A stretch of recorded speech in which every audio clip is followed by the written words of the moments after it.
ایک تاثر عام ہے کہ خواجہ سراؤں کے ڈیروں پر جرائم پیشہ افراد آتے ہیں، کیا اس میں حقیقت ہے؟ ہاں تو مولوی آئیں گے، یہی لوگ آئیں گے نا، جب ہمارا تو کوئی وہ نہیں ہے ان کو بند کرنے کا، کوئی سیکورٹی گارڈ وہاں پر کھڑا کرواتا تو ہم عزت کے لوگ آتے ہیں۔ مجموعی طور پر کتنے ملزمان تھے؟ دعویٰ تو ایک ملزم پہ ہوا، کیا اور شریک جرم ہے اس واقعے میں؟ آئی جی صاحب تو ہمارے ساتھ کبھی بیٹھے نہیں، وہ تو ہماری بات سننے کو لیے تیار ہی نہیں ہے۔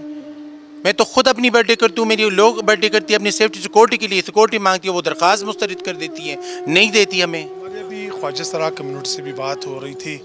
بڑے گلے انہوں نے کیے کہ ہمارا جنازہ کسی نے نہیں پڑھایا، نہ کوئی مولوی آیا، نہ ہمیں تحفظ دیا جا رہا ہے۔ 2025 میں یہ 7واں خواجہ سرا ہے جو کہ بے دردی سے قتل ہو گیا ہے، اور 2009 سے لے کے ابھی تک جو میں کام کر رہی ہوں تو 157 خواجہ سرا قتل ہو چکے ہیں، لیکن کوئی بھی مولوی اس کے جنازہ پڑھنے کے لیے تیار نہیں تھا۔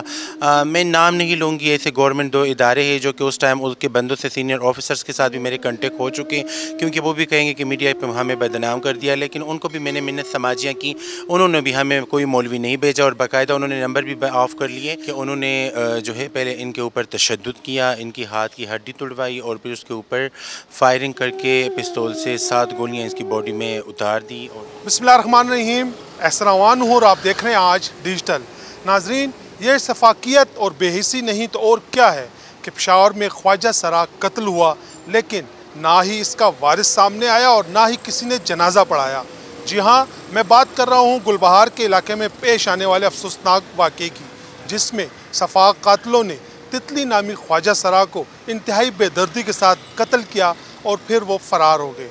یہ واقعہ کیسے رونما ہوا؟ بات اتنی حد تک کیوں پہنچی؟ قاتل کون ہے؟ ہم خواجہ سرا کمیونٹی کے صدر سے بھی بات کریں گے اور کوشش کریں گے کہ پولیس آفیشل کا موقف بھی لیں، تو ہمارے ساتھ ہی رہیے۔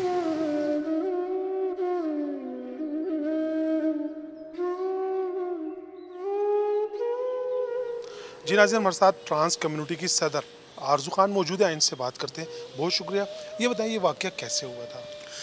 جی ہماری خواجہ سرا بہن جو کہ یہاں گلبہار نیر کے ساتھ رہتی ہیں، مکڑی گودام ایک کالونی ہے اس میں، تو وہ رات کے ٹائم نکل گئی تھی۔ محرم میں آپ کو پتہ ہے سب چھٹیاں ہیں، اپنے گھروں میں ہوتی ہیں، تو وہ کھانے پینے کی اشیاء لے کے آ رہی تھی اپنے ڈیرے پہ، تو اسی میں ایک نامعلوم بندہ جو کہ وہ وہاں پر آیا، اور یہ علاقے کے لوگوں کی باتیں ہیں، وہاں سے ہم نے سنی کہ انہوں نے جو ہے پہلے ان کے اوپر تشدد کیا، ان کی ہاتھ کی ہڈی توڑوائی، اور پھر اس کے اوپر فائرنگ کر کے پستول سے 7 گولیاں اس کی باڈی میں اتار دی اور ان کو شدید زخمی کر دیا۔ پھر اسی جگہ کے لوگوں نے 11/22 ریسکو کو فون کیا، پھر ان کو LRH منتقل کروا دیا، پھر وہاں سے مجھے فون آیا۔ ان کو جو گروس آئیں گے وہ سوات منگاورے سے آئے ہوئے ہیں، اور اس کی بیسکلی جو تعلق تھا اس ٹرانس کا فرمان عرف تتلی، تو یہ بیسکلی سوات شانگلہ بیشام کے ساتھ ان کا تعلق تھا، وہاں سے یہ ان کی رہائش تھی، اور پھر یہ یہاں پر رہتی تھی، شفٹ ہو گئی تھی، اور پھر جب یہاں پر ہم ہاسپٹل گئے، پھر آپریشن تھیٹر میں جب ہم نے ان کو سائن کر کے اندر آپریٹ کے لیے اندر کیا، تو 6-7 گھنٹوں کے بعد اس کی باڈی جو تھی وہ ایکسپائر ہو گئی۔ پھر ان کی گرو سائیں بھی سارے سوات سے پہنچ گئے، سارے خواجہ سرا بھی ہاسپٹل پہنچ گئے، اور وہاں سے پھر ہم نے ان کو پوسٹ مارٹم لے کے گئے، اور وہاں سے پھر منزل فاؤنڈیشن، جن کے میں ایگزیکٹو ڈائریکٹر ہوں، جو خواجہ سرا کی فلاح و بہبود کے لیے اس پہ ہم کام کرتے ہیں، اس کے آفس ہم نے اس کو شفٹ کروا دیا، کیونکہ ہمارے پاس نہ تو کوئی جنازگاہ ہے، نہ کوئی مولوی جنازہ پڑھوانے کے لیے ہے، اور نہ ہمارے لیے کوئی ایسی قبرستان میں جگہ کوئی اچھی جگہ پہ مختص کروایا ہے، تو پھر ہم وہاں پر لے کے گئے۔ پھر ہم نے جو ہے جنازے کی تیاری کی، اور پھر ہم نے خود ہی جو ہے ایک دوسرے کو فون کر کے ہم نے کفن تابوت کے لیے باتیں کی، لیکن کوئی بھی نہیں لے کے آ رہا تھا۔ تھوڑا سا آپ کو میں یہاں پہ روکوں گا، آپ کی سوشل میڈیا پہ ایک ویڈیو آئی ہے جس میں آپ نے کہا کہ اس کا جنازہ پڑھنے والا کوئی نہیں ہے، کیا ایسا ہی تھا؟ بالکل، ہمارے ساتھ جو متعلقہ مسجد ہے ساتھ، جو ہمارے گھر کے ساتھ قریب ہے، ہم نے وہاں پر لوگوں کو بھجوایا، اور ان کو ہم نے منت سماجی کی مولوی کو، لیکن کوئی بھی مولوی اس کے جنازہ پڑھنے کے لیے تیار نہیں تھا۔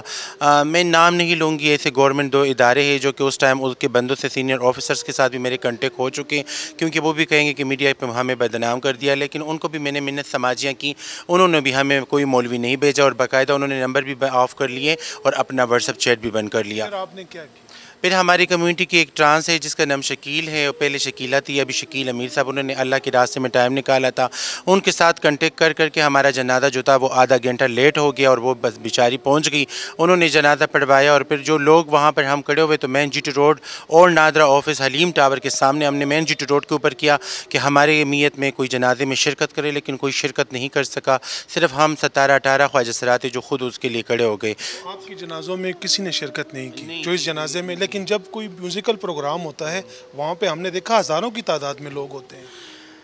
سر بس ہمارے لیے کوئی نہیں آتا، ہم نے اس کے ابو کے ساتھ رابطہ کیا، وہ بھی نہیں، ڈیتھ باڈی نہیں ریسیو کر، باڈی انہوں نے نہیں وصول کی؟ نہیں جی وہ نہیں، صرف یہ پہلا خواجہ سرا تو نہیں ہے، کسی خواجہ سرا کا نہیں لے کے جاتے، اس کے چاچا کو بڑی منتیں کی، وہ بھی نہیں لے کے جا رہا تھا، کوئی بھی نہیں لے کے جا رہا۔ کہہ رہے تھے وہ کہ کیا؟ وہ کہہ رہے ہم نہیں، یہ جب سے گیا ہے اس فیلڈ میں گیا ہے تو ہم اس کو ایکسیپٹ نہیں کرتے، تو پہلے سے جب یہ زندہ تھا ہم اس کو ایکسیپٹ نہیں کر رہے تھے، اس کو گھر سے نکالا تھا، ابھی تو یہ مر گیا تو میت پہ اس کی بدنامی ہوگی، ہماری ہم گاؤں کے لوگ ہیں، گاؤں میں رہتے ہیں شانگلہ میں، تو پوری گاؤں میں بدنامی ہو جائے گی، یہ خواجہ سرا کا باپ ہے اور یہ خواجہ سرا فوت ہو چکا ہے، تو بس وہ کہہ رہے اس پہ ہم شرما رہے ہیں، تو بس مہربانی کرے یہ نہ ہم نہ اس کے پیچھے آتے اور یہاں پر آپ جانے ان کا کام جانے ادھر ہی دفنا دے۔ آپ کے پاس کوئی ایسا ڈیٹا ہے کہ پشاور میں خواجہ سرا جو رہ رہے ہیں آؤٹ اضلاع کے کتنے خواجہ سرا ہیں، پشاور کے کتنے خواجہ سرا ہیں؟ جی ذات پشاور کے بھی بہت زیادہ ہے، بہت، کیونکہ یہاں پر بہت سے ایسے خواجہ سرائے جو کہ وہ اسکرین پہ نہیں آتے، میڈیا پہ وہ سامنے نہیں آتے، لیکن اگر رجسٹریشن پہ آ جائے تو میں نے سوشل ویلفیئر سے کتنی بار کہا کہ رجسٹریشن کے لیے ہمیں اتنی تھوڑی سی ریسورسز چاہیے کہ ان کے گھروں پہ جائیں، ان کے فلیٹوں پہ جائیں، ان کے کمروں میں جائیں، ان کے ڈیروں پہ جائیں، ان کے گھروں میں جائیں، تاکہ ہم ان کو رجسٹر کروا سکیں منزل فاؤنڈیشن کے ساتھ۔ ابھی ہمارے ساتھ 210 ٹرانس ہے جو کہ منزل فاؤنڈیشن کے ساتھ ہم نے رجسٹر کروا دیے، لیکن یہ 50,000 تک تعداد ہیں، اور یہ پشاور میں صرف 10,000 تک تعداد ہے، 10 سے 12,000 تک۔ تو میں یہ کہنا چاہوں گی جو میرا بات کا جو مقصد اور مطلب ہے کہ خواجہ سرا یہاں پر جو رہ رہے ہیں اور جو رہائش پذیر ہے وہ بھی بہت زیادہ تعداد میں، اور یہاں سے باہر کے علاقوں سے آئے وہ آباد ہو چکے، ان کے بھی 19، 18، 17، 11 سال اس طرح ہو چکے ہیں۔ اب تک کتنے خواجہ سرا خیبر پختونخوا میں اور یعنی بالخصوص پشاور میں قتل ہو چکے ہیں؟ 2025 میں یہ 7واں خواجہ سرا ہے جو کہ بے دردی سے قتل ہو گیا ہے، اور 2009 سے لے کے ابھی تک جو میں کام کر رہی ہوں تو 157 خواجہ سرا قتل ہو چکے ہیں، جو کہ بے دردی سے جو مرڈر کیس سارے ہو چکے ہیں، اس میں صرف ایک بندہ گرفتار ہوا تھا، اور 1800 سے وائلنس کے کیس جو ہے ہمارے ساتھ رجسٹر ہو چکے ہیں۔ یہ کیوں ملزمان گرفتار ہوتے نہیں ہیں یا بعد میں آپ لوگ پیچ اپ کر لیتے ہیں؟ دیکھیں پہلے ایک ایسے فوت کی ہو جاتی تھی، کوئی مرڈر کر دیتا تھا تو وہ بڑی سالوں سال وہ بات چل جاتی تھی، اب لوگوں کو ہم کوئی کچھ بھی ہمارا نظر نہیں آتا، کیونکہ قانون ہمارے لیے کوئی ایسا نہیں بنا، جدھر ہم جاتے ہیں۔ آئی جی خیبر پختونخوا کو آپ دیکھیں گے اتنے قتل ہو چکے ہیں، اتنے وائلنس کیس ہو چکے ہیں، تو آئی جی خیبر پختونخوا کہاں پر سوئے ہوئے ہیں؟ ان کو یہ تانوں کے اندر یہ ایف آئی آر سارے درج نظر نہیں آ رہے، ہماری میڈیا پہ یہ اتنے لنکس، اتنے ویڈیوز، اتنا پروفائل ہمارا منزل فاؤنڈیشن تھانوں میں تو کہہ رہے ہیں کہ ہم نے خصوصی ڈیسک بنائے ہیں نا خواجہ سراؤں کے۔ نہیں جی، یہاں پر اعلان ہوا تھا خیبر پختونخوا کے اندر سب سے پہلے گلبہار تانے کے اندر ہوا، یہاں پر میں خود ڈی آئی سی ممبر ہوں، میں خود کیسز نہیں بنے ڈیسک، نہیں بنے، کوئی ڈیسک بحال نہیں ہوا، کوئی نہیں بنا، یہاں پر کوئی کام نہیں ہوا، دعویٰ ہی ہے، صرف دعوی داریاں کر رہے ہیں، آوازیں کر رہے ہیں، اعلانات کر رہے ہیں، کوئی ڈیسک بحال نہیں ہوا یہاں۔ میں خود کہہ رہا ہوں، میرے پاس 18 سی وی پڑے ہوئے ہیں، پڑھے لکھے خواجہ سرا کو، ایک خواجہ سرا کو یہاں بٹھائے نا۔ آئی جی صاحب تو ہمارے ساتھ کبھی بیٹھے نہیں، وہ تو ہماری بات سننے کو لیے تیار ہی نہیں ہے۔ میں تو خود اپنی برتھ ڈے کرتی ہوں، میری لوگ برتھ ڈے کرتی ہے اپنی سیفٹی سیکورٹی کے لیے، سیکورٹی مانگتی ہے، وہ درخواست مسترد کر دیتی ہے، نہیں دیتی ہمیں۔